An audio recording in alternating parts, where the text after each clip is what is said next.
welcome everyone here today. This is our gift to you, a community of women who are considering in the process or post-divorce, or our family and our support staff that help us help women and men evolve through the divorce process. And the reason we're collaborating today is because, as we all know, it is not just the ending of a marriage. It has implications on our whole being, legal, financial, emotional, and it truly takes a village to get divorced. And we're here today to say that we provide women with a great new beginning. So while we need to mourn the loss of that union, we get to embrace a new beginning. I'm Hope Purcell, and we'll introduce ourselves and each share a few minutes about how we help women through the divorce process. And Nancy? Hi, I know most of you. I'm Nancy Stone with Rotter and Stone, and I just want to give, I'm the legal, and I just want to give a little background of how my firm was formed. My aunt was Harriet Rotter, and that's the name, Rotter and Stone. She was a very prolific family law attorney for decades in this area. She represented a lot of professional athletes and newscasters, and she was just a really big personality and character. And so I was a commercial litigator for like over 20 years. Some of my friends started getting divorced and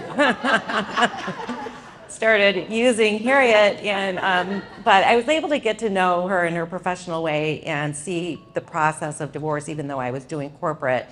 And I thought to myself, why aren't I doing this with my aunt? And I approached her, and she was so excited, and she really, it invigorated her, it invigorated me.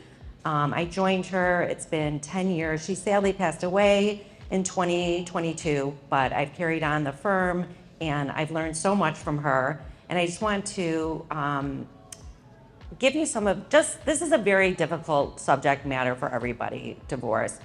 And we're gonna get into some of the harder aspects, but I wanted to just give some of my favorite Harriet quips. And if you knew Harriet, some of you will laugh, some of them are just very matter of fact, but here are my favorite Harriet Rotter quips. Okay, in answer to the oft asked question of how long is this divorce gonna take, she would always say, it'll be 9 months, the same as a pregnancy. And nobody would ever ask again. And then when somebody on the other side, another attorney, would give an idea of how they thought the case would go, she said, that will happen when there's world peace and I have thin thighs.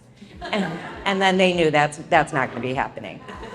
So, and then when a client was worried about cash flow, she would say, you can either get a job or win the lottery, it's up to you. But she was always so kind, and she would always tell her clients that she does not just have them as clients, but she adopts them as family, and she really held true to that. And she always wanted to make sure that, and I do the same, the day your judgment is signed is the first day of the rest of your life. And we want to make sure you're prepared and that you feel good about your plan going forward. And I know that Hope will talk more about that, and so will Nicole. But one thing Harriet always did say, though, if you do want to get married again, I must meet this person because you will not make the same mistake again. So anyway, Harriet and I also have given a speech, and we call it our 5 best friends. And this holds true for any woman, and really any man, but we're talking about women today. Sorry, Dad. But anyway, so every woman needs these 5 best friends in their lives. And I'm not talking about girlfriends, I'm talking about 5 professionals. And so when you are going through a difficult time, like a divorce or a death in the family or an emergency, you want to make sure you have these 5 people on your ready so that they know who you are and you can call them in these emergencies and not have to start from scratch. So the 5 best friends are, and I can give a whole speech on this, and I do give this speech on the 5 best friends, but I'm just gonna go over it really quickly. A lawyer, obviously. Everybody needs a lawyer that they can go to, and it can be any kind of lawyer because that lawyer will then refer to you to who is perfect for what you're looking for. The second best friend is a CPA. Don't just sign your tax return at the end of the year. Ask questions, get to know your CPA. When you call, they should know who you are, and you should have, met with them in person and have a real relationship with the CPA. The third one is a financial planner, and this is really key. You need to do this while you're married, even if you're never getting divorced. You should know what your finances are, and you should be part of the planning. And then if something does happen, you're not starting from square one. The fourth best friend is a banker.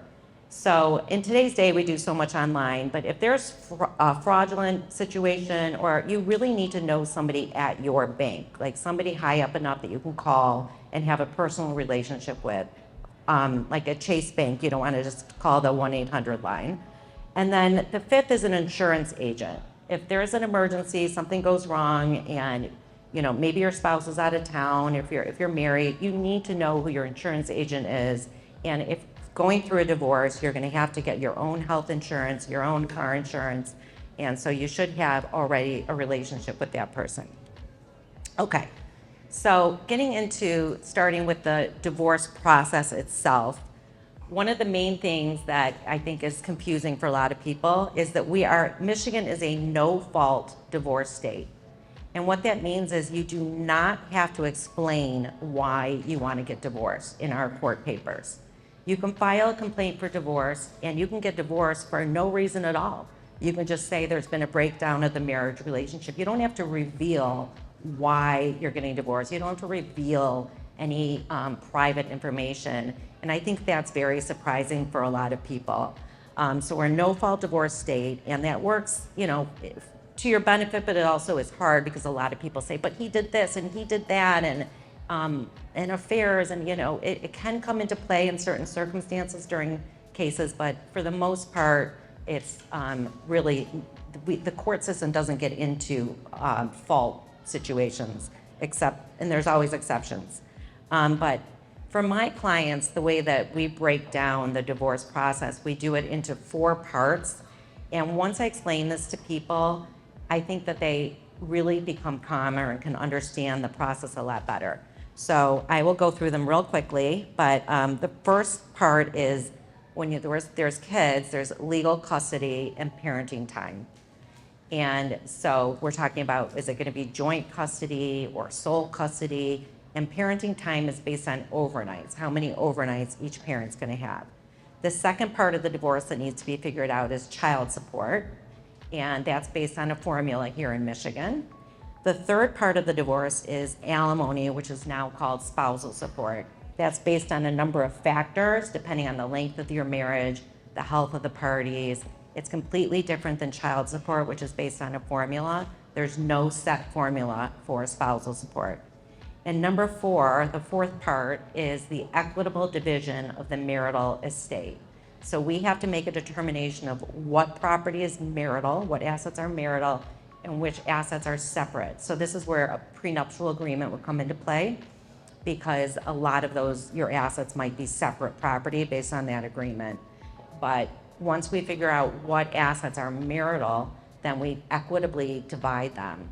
And notice how he didn't say equal. Most often it's equal, but there are times when this is when fault can come into play, or let's say one of the spouses gambled half the money away, and it wouldn't be fair to then divide the remainder just equally. It would be more fair to give my client a little bit more.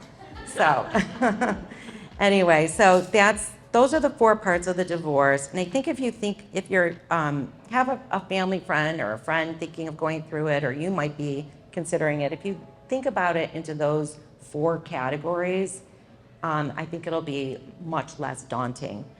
And then my final comments are, what about post-divorce? What do we do for that?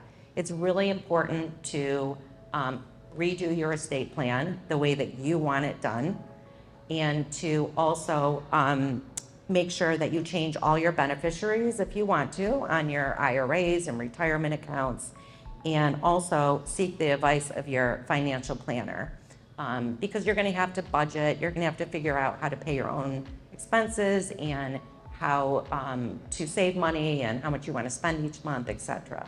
So that is my perfect parlay into our financial planning part of this seminar. Thank you very much. Thanks, Nancy. Thanks, Nancy, and thanks, Hope, for organizing this and inviting me. So my name is Nicole Holmes. I've been a financial advisor with Merrill Lynch for 25 years. And in thinking about what to talk about today, I thought of my own divorce. I got divorced only 3 years ago, and I felt like the cobbler without shoes. What I realized is how, not easy, but relatively easy it was for me to help women through this transition. But when it came to what my fears were about my divorce, it was largely financial. I've had a good job, I know what I'm doing, I can do the investments, but my husband handled, day-to-day bill pay and the taxes. And so what you said, Nancy, resonates so much even for me, where I really didn't talk to the CPA and I really didn't get involved in a lot of the things. And so I say that because I think that a lot of women don't get as involved as they should. I think from an investment perspective, having a financial plan that's sound but also adaptable is important, no matter if you're going through a divorce, or any other life transition.